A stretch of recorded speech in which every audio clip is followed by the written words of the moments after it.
Olá pessoal, tudo bem? Hoje a gente vai dar uma olhada no desempenho da carteira do professor ao longo desse primeiro semestre do ano de 2022. Então vamos dar uma olhadinha aqui como que a nossa carteira se comportou ao longo desses meses. Então vamos aqui direto para o site do Status Invest.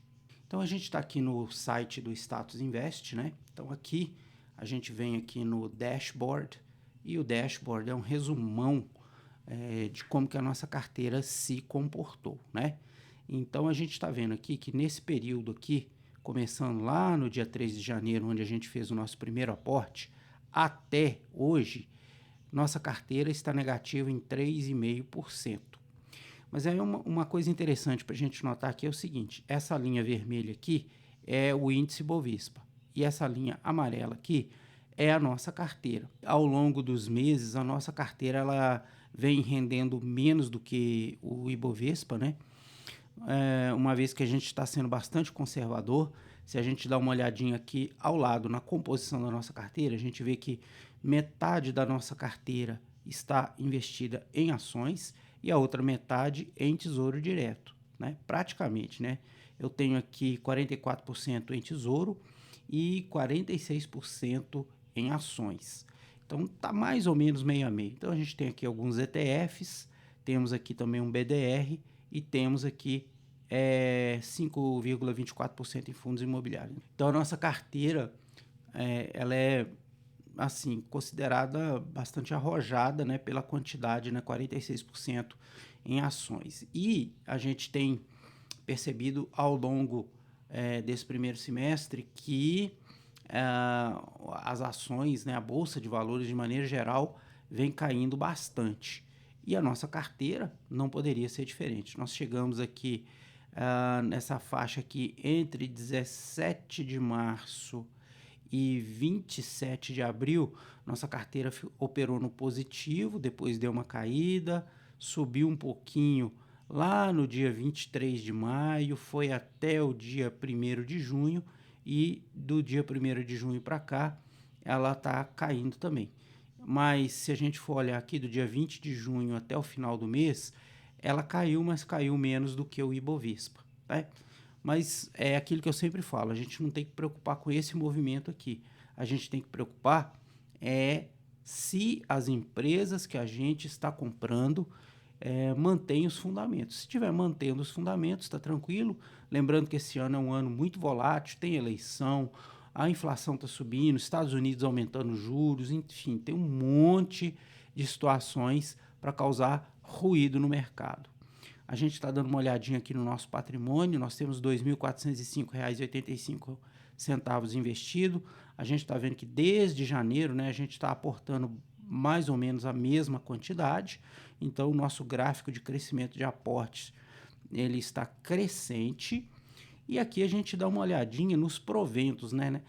É isso aqui que nos interessa, né? É a construção dessa renda passiva, esse valor aqui que é gerado pelos investimentos que a gente faz, né? Então a gente está vendo aqui que no mês anterior, né, no mês de junho, nós tivemos R$ 2,58 de provento e já temos provisionado R$ 1,20 para esse mês. Dá uma olhadinha aqui no nosso patrimônio, né? Isso aqui são as nossas ações, né? Vocês estão vendo aqui, vamos dar uma olhadinha aqui, ó. Eu tenho uma ação aqui, Banco do Brasil, Taesa e Sanepar, que estão subindo, mas as demais estão caindo, principalmente as ações da Itaúsa, não do Banco Itaú, porque a gente não tem. As ações da Itaúsa caíram 16%, nós compramos a 9,93, ela está a 8,32. Isso aqui, inclusive, é uma boa oportunidade para a gente aumentar a nossa posição, né? Isso quer dizer que as ações estão baratas, mas os fundamentos da empresa não mudaram nada, né? Então a gente pode ver aqui, ó, essas três ações aqui, Caixa de Seguridade, Transmissão Paulista e Itaúsa, elas caíram bastante, né? De repente, para o mês de julho agora a gente pode pensar em aumentar os nossos aportes aqui. Nos nossos fundos imobiliários a gente tem dois, né? O HFOF, que é um fundo de fundos, e o MXRF, que é um fundo híbrido. O HFOF caiu bastante também, né? Então, compramos ele a 81, a gente só tem uma cota dele, né? E ele está a 68, que também pode sinalizar um bom momento para a gente fazer um outro aporte, né? E o MXRF, a gente comprou 9,75, ele está 9,58. Caiu um pouquinho, nós temos 6 cotas dele. Vamos dar uma olhadinha aqui no nosso tesouro. A gente tem aqui uma quantidade de 9 centésimos, né? Totalizando 1.058. E nosso tesouro, ele tem uma variação positiva de R$43. Então, do valor que nós investimos, a gente está lucrando, né, 4,24%, que corresponde a R$43. Nós temos aqui um BDR, que é o BIV, que ele replica o índice do SP500, né, é uma possibilidade da gente estar exposto à variação do dólar. Então, a gente comprou 59, ele está 49, a gente só tem uma posição dele, né, uma cotinha dele, caiu 17%, também é uma coisa para a gente ficar atento. E nós temos aqui 2 ETFs, né, um ETF de ouro, que é o Gold 11, compramos a 10,89, ele está 10,23, caiu um pouquinho. Ele teve uma pequena variação no último pregão. E o hash, né, que esse é o nosso maior risco, né, que é um ETF de criptomoedas. A gente não está investindo em criptomoedas diretamente, mas a gente está investindo num ETF de criptomoedas. Então, compramos a 49, ele caiu para 17, olha só, uma queda de 65%. Né? As criptomoedas têm sofrido bastante, né?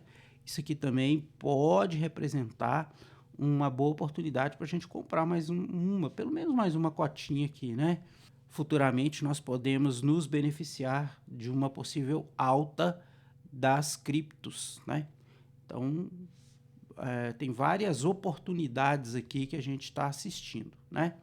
Aqui embaixo a gente tem as nossas compras, né? Desde do primeiro mês, a gente mantém uma sequência positiva de compras, né? E aqui embaixo a gente tem os valores aportados. Vamos dar uma olhadinha aqui nos nossos proventos, que é isso que nos interessa, né? Então, a gente teve aqui, ó, em janeiro a gente não teve nada porque nós começamos a investir em janeiro, né? No mês de fevereiro a gente teve R$1,88 de provento. No mês de março, R$6,16, teve um pouquinho mais porque algumas ações pagaram dividendos e não é todos os meses que as ações pagam dividendos, né? Aqui a gente teve mais ou menos a mesma coisa que aqui, ó, porque a gente teve rendimentos apenas de fundos imobiliários. Em maio a gente teve 8,62, em junho a gente teve 2,58. Importante, olha só, é a gente perceber que a gente está aumentando pouco a pouco a nossa posição. Isso aqui é o que está provisionado para o mês de julho, né? R$1,66. Então, até agora a gente recebeu R$20,99 e tem R$5,95 provisionados. Então, isso aqui que a gente tem que ficar atento, né? Isso aqui é o que nos interessa. Dos rendimentos, dos dividendos que a gente está recebendo, a gente pode observar que a maior parte deles, né, 72% vem das ações, 25% vem dos fundos imobiliários e 1,33% vem do BDR BIV. A ação que nos pagou mais dividendos foi o Banco do Brasil, com 41% dos dividendos, a Taesa com 11%, a Energias do Brasil com 9,86%, a BB Seguridade com 4,38%, a Itaúsa com 4,34% e outras ações nos pagaram 1,72%. Dos fundos imobiliários, o HFOF me pagou 14,29% dos rendimentos dos fundos, enquanto o MXRF11, 11,63%. E o BIV pagou 1,33%. Então, por enquanto, né, a maior parte dos da nossa renda passiva, dos nossos dividendos, está vindo das ações, né? Os fundos estão pagando menos. E aqui a gente tem a composição da nossa carteira, um total de R$ 2.400, R$ 2.405,41 investidos, sendo que 46% está em ações, 44% está no Tesouro, 5,24% em fundos imobiliários. A gente tem muito pouca exposição aos fundos imobiliários, né? 1,98% em ETF e 2,5% em BDRs.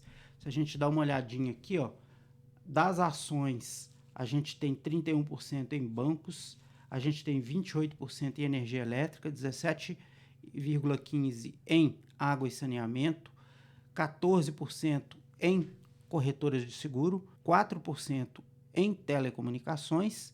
Nós temos também 2,41% em exploração, refino e distribuição de petróleo. E a gente tem 2,32% em seguradoras, tá? Vamos dar uma olhadinha nos nossos FIIs. Nos FIIs a gente tem 54% em fundo de fundos e a gente tem 45,63% no fundo híbrido e de papéis, que é o MXRF. Aqui é o HFOF e aqui é o MXRF. Então esse é o resumão da nossa carteira até aqui, né? A gente está vendo que nós temos bastante volatilidade, isso já era previsto. A gente, né, já poderia imaginar que esse ano ia ser um ano difícil por causa das eleições, e aí teve guerra da Ucrânia, alta da inflação, o Fed, né, que é o Banco Central americano, subindo juros, o Banco Central Europeu também vai ter que aumentar juros, enfim, tá uma tempestade de coisas acontecendo aí pelo mundo afora que vai causar bastante tribulação na nossa carteira. Mas é legal a gente pegar essas tribulações, né, esses problemas logo no início, para a gente ir aprendendo e ao longo do tempo a gente não ficar desesperado, né? Porque tem muita gente que faz o quê? Na hora que vê que as coisas estão complicadas, vende tudo e você vê que a gente tem ativos com quedas bastante expressivas. Se você vender ele agora, você vai perder muito dinheiro, né? Então, o nosso foco é para o longo prazo, 10, 15, 20 anos. Então, a gente não pode se preocupar. A economia gira em ciclos, a gente está no ciclo de baixa, a gente vai sair desse ciclo de baixa e outros ciclos de baixa virão. E é assim que segue o curso da economia. Tá bom, pessoal? Então é isso aí. Esse foi um resumão do nosso primeiro semestre de investimentos na carteira do professor no ano de 2022. Se você tiver qualquer dúvida, escreva aqui embaixo. Vou te responder com bastante alegria. Um grande abraço e até o próximo vídeo.